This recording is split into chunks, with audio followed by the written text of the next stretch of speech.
How many monitors are back there? It's like I'm trying to do virtual background, so it's like trying to make it look like studio stuff as Yeah, it's good. It when looks I sort good. of build a Really. thing. There's a trade-off between you know the stuff and having a It better looks good background though. than what I've got Looks in my good. apartment. So Yeah. anyhow, we'll see how it works. All right, so just give a little space here. Okay, so it's my great pleasure to welcome to the Speaking of Media podcast, Lisa Brandt. Lisa, a self-described veteran broadcaster. You've been Yeah. in the trenches and on the front lines for a long time. DJ, newscaster, journalist, reporter, voice artist, author. You've really done it all, and you've had an amazing career. And it's really great to welcome you to the show. Thank you. Good to be here, Keith. Yeah. Um, Here on the Speaking of Media podcast, we do try to sort of take away or remove the curtain from the world behind the curtain, I guess, of media, and trying to give people a better sense of how to connect with and get the most out of connecting with the media in terms of reaching Right. a public audience. Yeah. Lots of people have ways of getting to their niche audiences, but always believe that trying to get to that third party public audience is really, really valuable for people. And you've certainly been sort of a gatekeeper or a channel for people to do that in so many different ways over the years. Maybe you could just give people just a little snippet of your early career and maybe the biggest changes you've seen over time through the career that you've had. Well, I started out wanting to be a journalist but I got my first job as a DJ, as you say. And I ended up doing that for a long time, but I also got to do a lot of interviews, and that's where I really found my uh, fun and my meat in my job. You can say, you can intro a song 6 ways to Sunday, but it's just not the same as meeting somebody who's done something cool or wants to talk about something interesting, or a celebrity. I mean, I got excited about celebrities too sometimes, depending on who they were. But with the changes I've seen have a lot, of course, to do with technology. When I started out, we were cutting tape with razor blades and grease pencils, Yep. and I've always been the one in the room when they say software's changing or something. I'm the one that goes, "Yay!" When everybody else is like, "Oh no, I don't want to do this." And I just grabbed a hold of everything new and love digital editing. And the other thing, of course, is the shrinking soundbite. We used to have long form interviews, and there used to be a lot of room for that kind of thing. In fact, the CRTC, when it came to broadcasting, demanded it. We had to have hours and hours of what was called foreground programming, original programming, and that usually meant interviews. And that got cut. And I worked with Brian Linehan years ago. Don't know if you know the name, but you probably do. He was the guy who would do the 5 minute question. And I saw his era come to an end. I was working with him when he was shortly before he was let go, because he would not do sound bites. And Brian was just an amazing man. I loved him dearly. He was a good pal. But he didn't evolve with the times, and that's something that you have to do. So yeah, the sound bite, which is, everybody now knows exactly what that is. But when you were from the era I came from, shortly after the Big Bang, um, Yep. it was a totally different way of working. You Yeah. don't let people go on and on and on, or Right. you're listening for that one little tiny phrase and go, "That's what I'm going to use." Right, right. So, speaking of you being an author, so you do have a book out there, and we'll give people an opportunity to find a way to get to it. Make the media want you. So that really outlines a lot about what we're trying to talk about with our audience here on this podcast, and trying to get a sense of how to make that relationship between the media person and the person who's trying to connect with them a little bit easier to understand, and Yeah. hopefully come up with ways to make that relationship a little bit stronger, a little bit more valuable. I always point to, with my audience, storytelling, and using that as a basis for trying to make whatever message it is that you're trying to deliver work harder. Is that something that you're thinking about on the other side of the microphone? Absolutely, because anyone can spew out facts or statistics or whatever, but that's just it's not compelling. It doesn't connect with people. It might inform them, but if they're not interested in it, it's just blather. But storytelling is the basis of all of our communication, don't you find? I mean, when you're sitting across from somebody at dinner and you're telling them something that happened last week, you're thinking of, how am I going to make this person, even if you're not doing it consciously, how am I going to not make this person's eyes glaze over? You want them to be interested. You want them to react to what you're saying. And that's all in the way you frame it, the way you tell your story. So I think that's the most important thing right there. Absolutely. When I'm talking about messages with people, I'm always trying to impress upon them as well, even in the shortest of interactions, like you're talking about, that you have a beginning, a middle, and an end, whether it's 30 seconds or 30 minutes. And again, how are you managing that from an interviewer's point of view? If you're finding that they're not quite getting that, is there a way for the interviewer to, on the fly, make it work, you knowing how much time and what context you've got and what you're trying to deliver as a product? Well, that comes down to prep, really, because ever since my very first celebrity interview, when I ran out of questions, I was very young and very naive. I have over prepped to an amazing degree.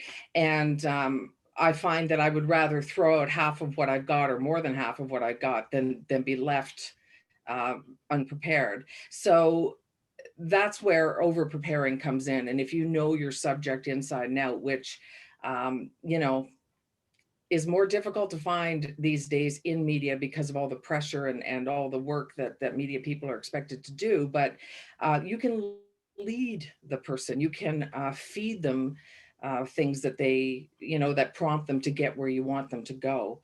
Especially if somebody is a little bit unsure of themselves or where they're going, they're a little more easily led sometimes, and they're grateful for it.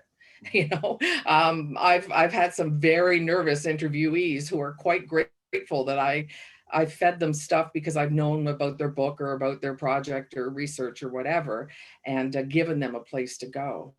And you're a nice person, so you would do that. But the goal there really is that you need to have a decent enough product to present or offer, whether it's live or taped. You're looking for an outcome, obviously, and that people need to understand that it's a two-way street in terms of what people are trying to get, what both sides of it are trying to get out of it. Yeah. Well, it's being a nice person, but it's also wanting to make a great product. I'm aware that if I'm on, say I'm on radio with somebody and they're faltering, it doesn't do anybody any good, including my personal karma, to let them continue to flounder.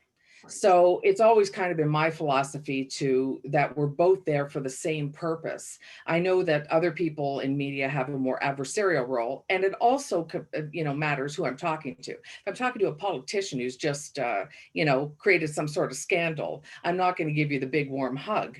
But generally, I think of us as being, there for the common goal. I don't like to work too hard to feed somebody their own material, but I have done it. Yeah, and it probably shows, right? When you're, it sounds like that's what's happening, maybe, unless you're able to really kind of cover it up.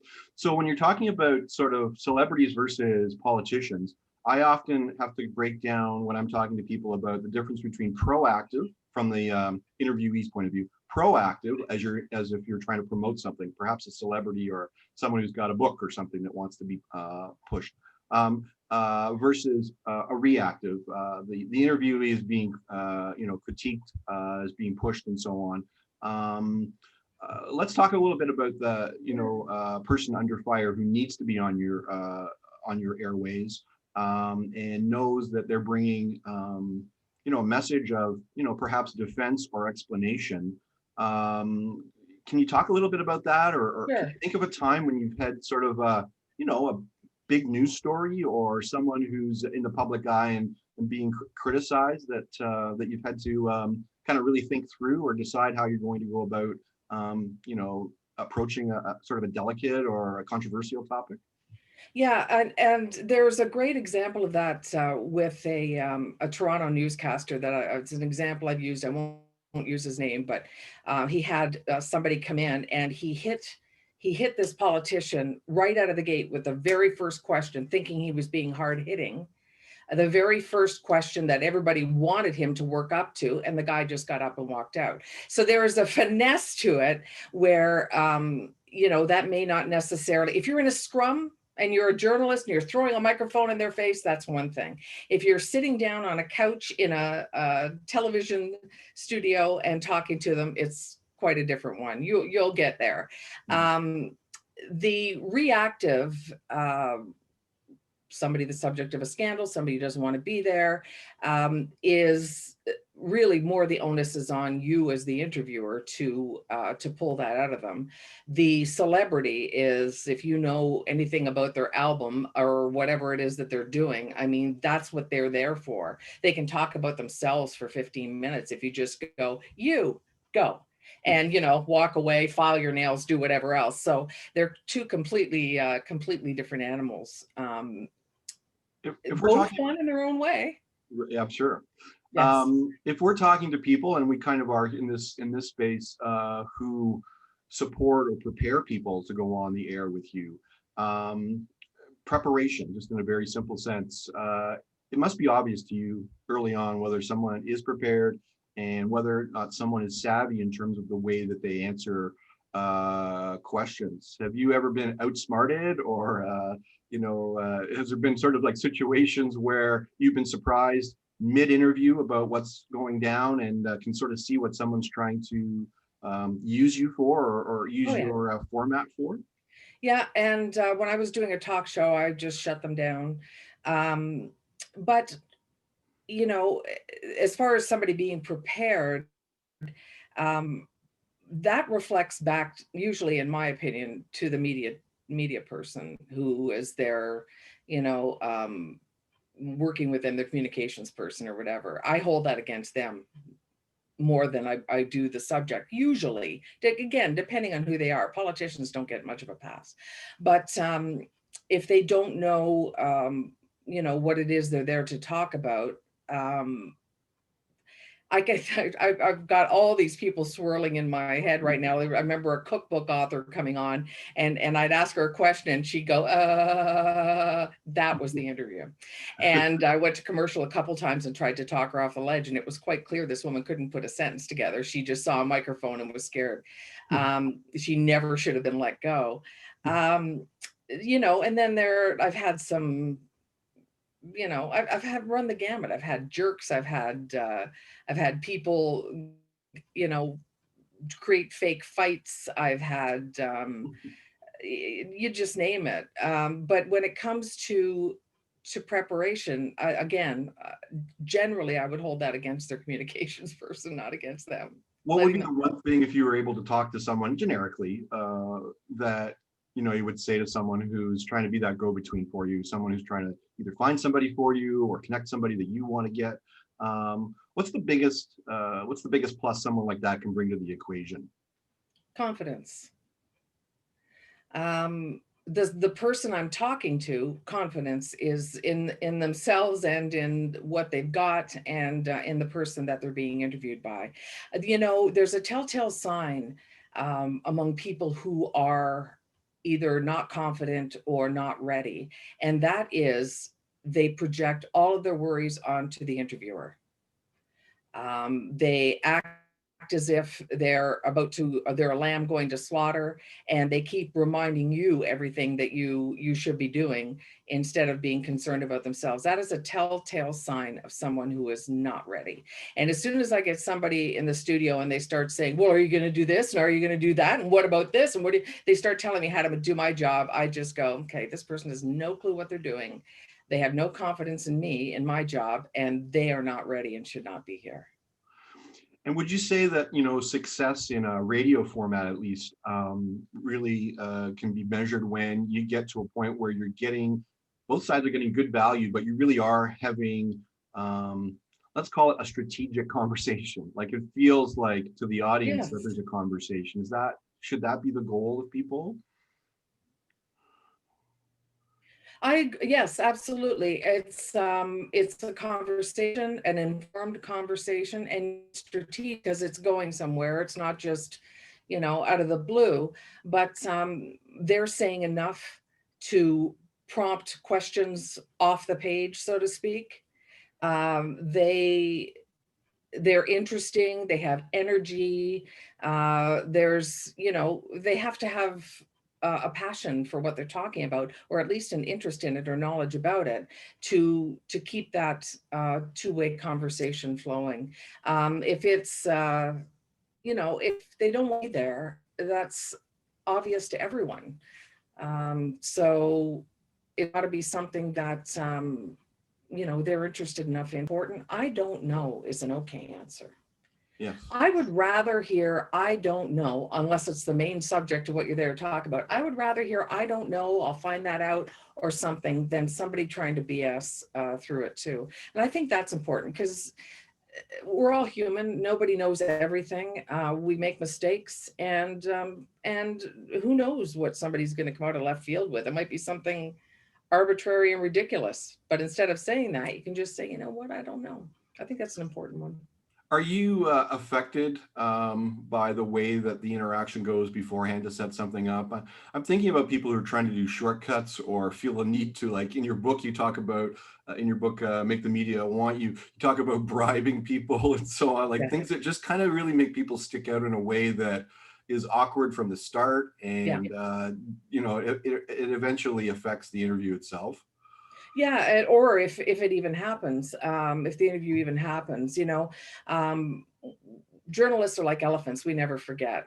And there was a very famous author, a Canadian author who's now gone, but his company, his publisher, booked an interview with me, and he ghosted me. He didn't show up. And because he was so well known, I thought, okay, and I was live on air, and I have to figure out what to do with that. And because he was so famous, I thought, okay, we'll give him a second chance. He did it again. Wow. And after that, I just decided, this isn't going to happen. We're going to be doing things differently. I thought because he was so famous, but he thought because he was so famous that he didn't have to lower himself to do radio interviews. This I did not know. So, we never forget. We never forget if we've been misled or stood up, or if you're Mike Bullard and you're just an absolute jerk through the whole thing. I love to say that and use his name, because he's turned out to be a jerk anyways. You've worked in big markets and small markets, but you always have to fill the time. You always have to fill the space. Yeah. How do you balance, the need for content against deciding, who it is that you kind of go after? I'm asking a question because, there might be people out there who don't have a communications department, or there might not be someone who's got a publicist or whatever. Sometimes, small businesses I think of during the pandemic period, who have actually a story to tell, a new way of doing business or something that might have an interesting human interest type of angle on something. Are you open to those? And, I'm speaking just generically. And are those stories that, you feel you can make use out of, even if you're Oh, literally talking to celebrities or politicians on a regular basis?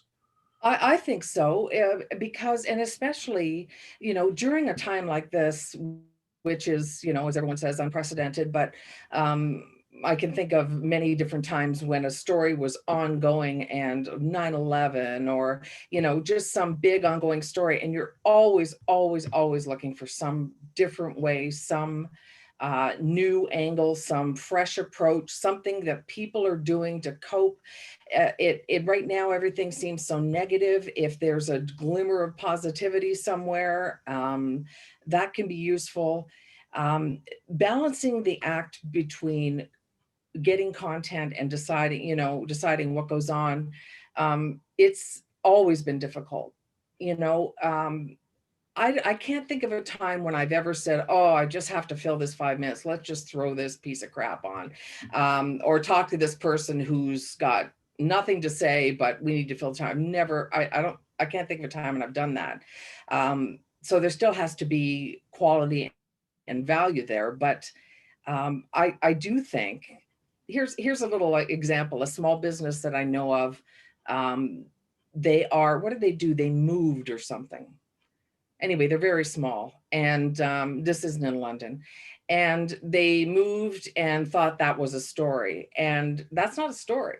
But if they had a story, I would have been willing, definitely willing to entertain that. I mean, if they moved and they saved a heritage building and they blah blah blah, there we've got something. But there was nothing to it. So those value judgments are still on the stories. But yeah, nothing is off limits and nothing is guaranteed on limits, really. It's all about, in radio it's about the listener, and newspapers it's about the reader, and TV it's about the viewer. I mean, they all come first.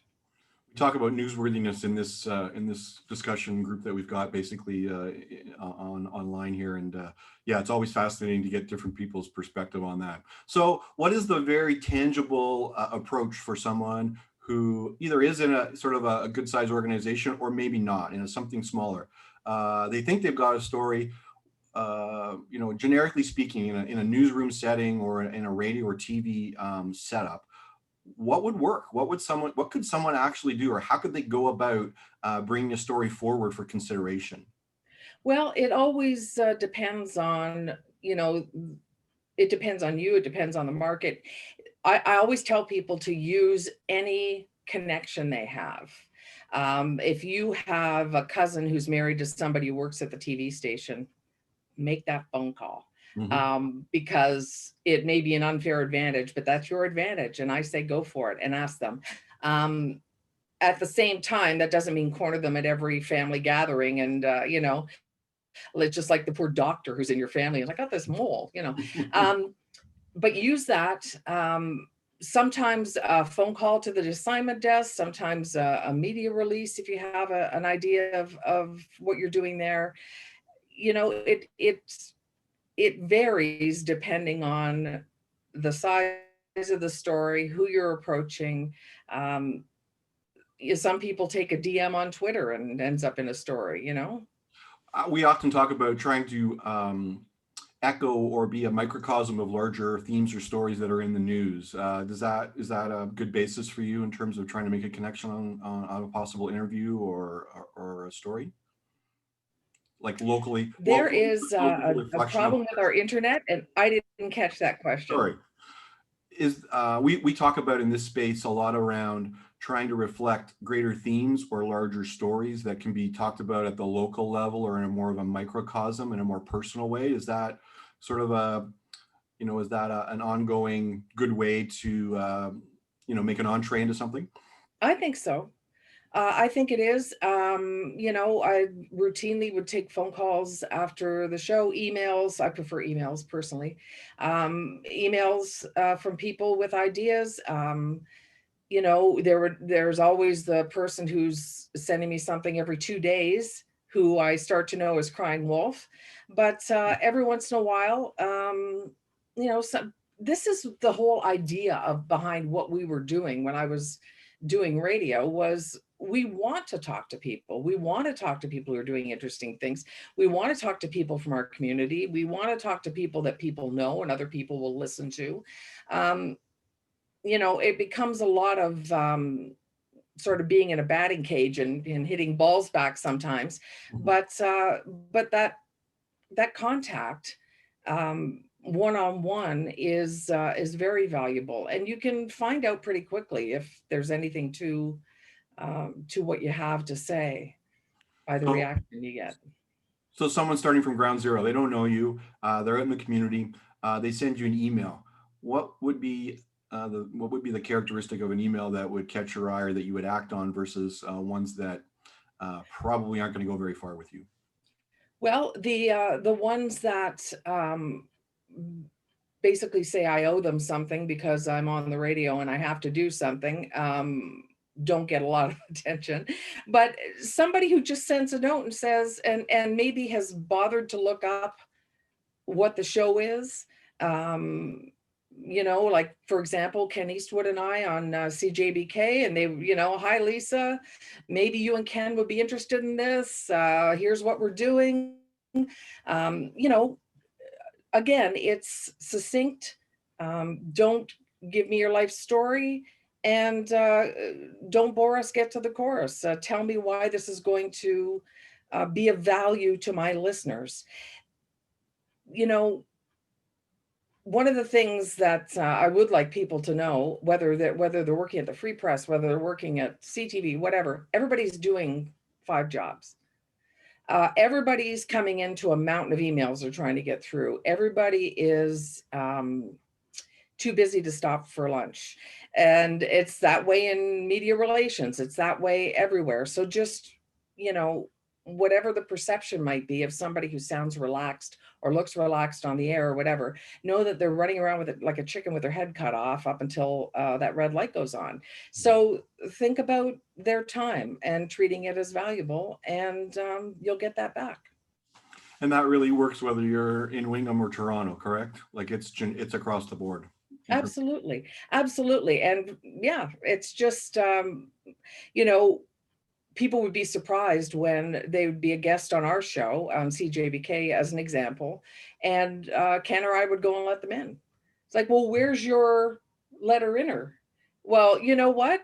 We're a skeleton staff now. This is how it works in media. And you know, I also had the joy of working at 680 News in Toronto for 10 years, where when I started there, we had our own chef who made us breakfast every morning to order.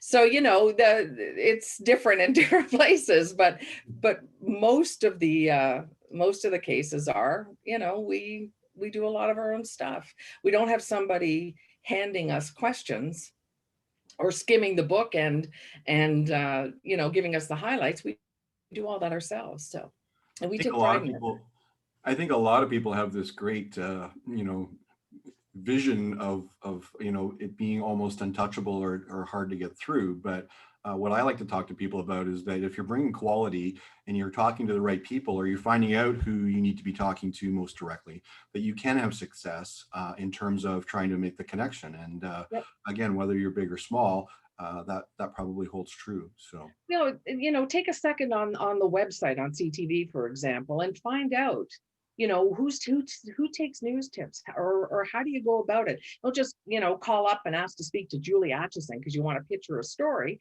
It doesn't work that way. And things get lost and things get misplaced, and you want to make sure that you're doing it. Same with the newspaper, whatever else. Take a second and look into it. Don't, not just because, you know, you happen to read Joe Belanger that you think he wants to know about something unrelated to his beat. It takes a little bit of work, and it makes you look like you're serious and you've taken the time to figure it out. So most of it's right out there for the taking. right. We talk a lot about, you know, again, so it's great to hear preparation on both sides. Hard, you know, no substitute for hard work. That sort of an approach is really great. And then trying to build that connection. We sometimes debate around whether or not you acknowledge a person's name. You try to make a connection on that. How do you feel about that? What's your point? What's your take on somebody who would use your name, say, you know, well, Lisa, blah, blah, blah. Is that something that you warm up to? Is that something that makes a difference in an interview to you, to show that they're actually present in the interview? Or do you feel like it's better, you know, from an interviewee's point of view, to kind of keep it distant?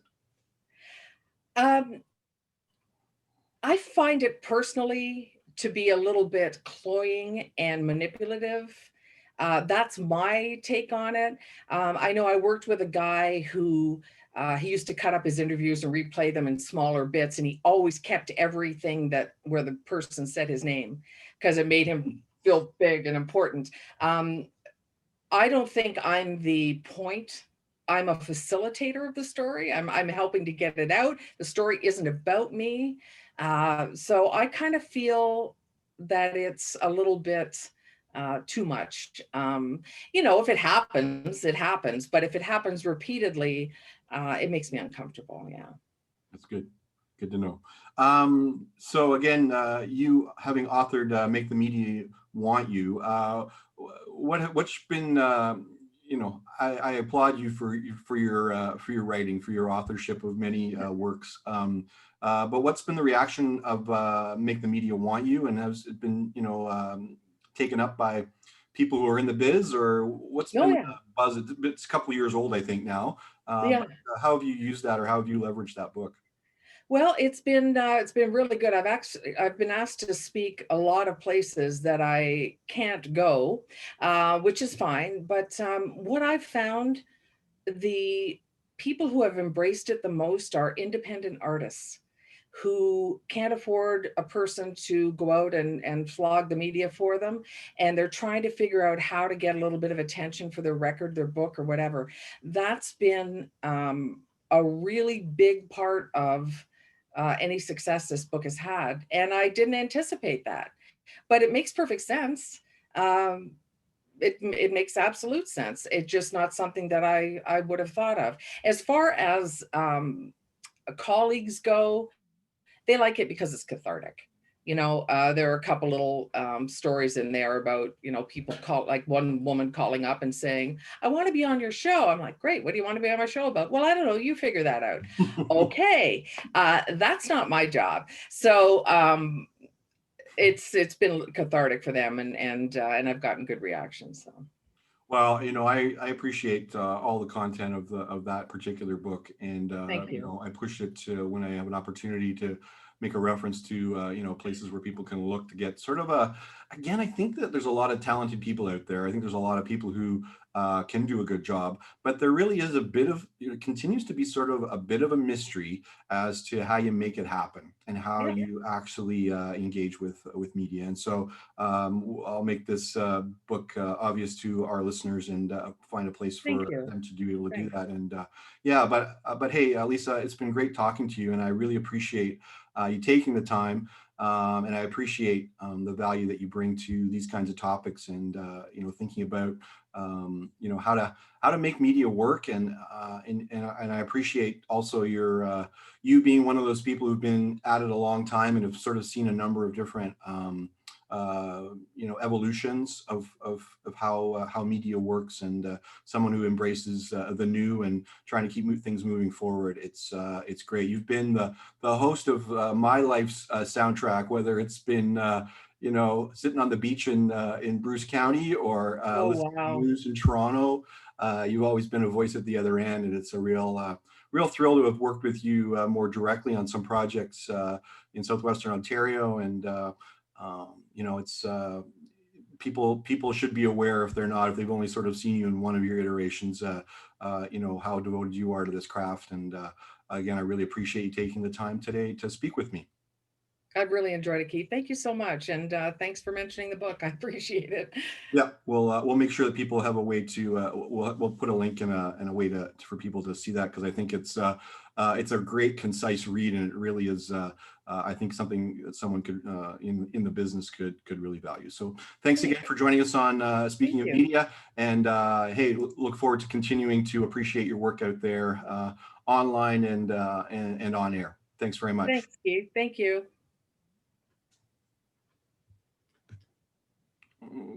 Okay, I'm just going to double check Yep. that we